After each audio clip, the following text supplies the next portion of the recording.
Kelompok kriminal bersenjata KKB, merupakan gerakan separatis asal Papua yang dulu dikenal dengan OPM atau Organisasi Papua Merdeka.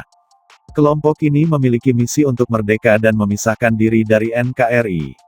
Dalam melakukan kegiatannya, anggota KKB banyak melakukan kekerasan hingga menimbulkan korban jiwa.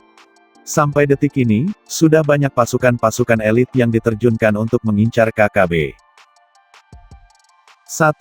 Kopassus. Komando Pasukan Khusus Kopassus adalah pasukan elit milik TNI AD yang pernah terjun memburu KKB di Papua. Pada Mei tahun 2021 lalu, anggota Kopassus terlibat kontak senjata dengan anggota KKB di wilayah Kampung Wuloni, Ilaga. Dalam kejadian itu, 2 anggota KKB dinyatakan tewas. Sementara itu, pada tahun 2017 lalu Kopassus pernah terlibat dalam operasi senyap di Tembagapura. Kegiatan ini dilakukan bersama dengan tim Intai Kostrad. Keduanya berhasil membebaskan sandera di Banti dan Kimberley, Tembagapura. Selain melepaskan lebih dari 300 masyarakat sipil, operasi ini juga merupakan upaya guna merebut kampung Kimberley dari cengkeraman KKB. 2. Kopasgat. Pasukan elit lainnya yang juga terjun untuk memburu KKB adalah Kopasgat, Komando Pasukan Gerak Cepat milik TNI AU. Pasukan ini memiliki kemampuan tempur di berbagai medan, tak hanya udara, tetapi juga darat dan air. Pada awal Januari tahun 2023, pasukan Kopasgat tiba di Lanut Silas Papare, Sentani, Jayapura. Dalam melaksanakan tugas, para prajurit Kopasgat juga akan menjaga bandara sebagai salah satu lokasi aman di Papua. Sarana transportasi udara dirasa yang paling efektif dan efisien. Di sisi lain, transportasi udara juga bisa mengangkut kebutuhan untuk masyarakat, bahkan mampu digunakan secara cepat dalam proses evakuasi. 3. Pasukan Setan TNI AD. Pasukan setan dari TNI AD ditugaskan ke Papua, untuk memberantas KKB.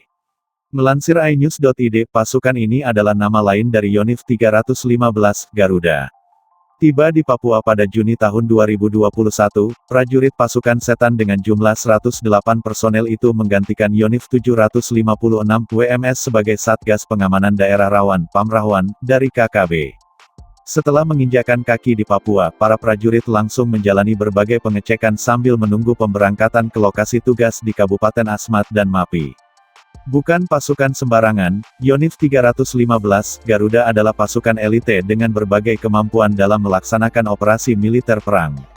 Selama menjalani pelatihan, pasukan setan digembleng beragam keahlian, seperti pematangan teknik menembak, serta latihan taktik dan teknik pertempuran. 4. Para Rider 431, SSP. Satuan elit lainnya milik TNI yang ditugaskan memburu KKB di Papua adalah para Rider 431, Satria Setia Perkasa SSP. Pada 2021 lalu, pasukan ini diterjunkan khusus untuk memburu anggota KKB yang menembak salah satu anggota Brimob, Baratu Bahtiar Yuniwandaru. Pasukan elit berkualitas mumpuni ini bermarkas di Karyango, Sulawesi Selatan, dan masuk dalam Divisi 3 Kostrad.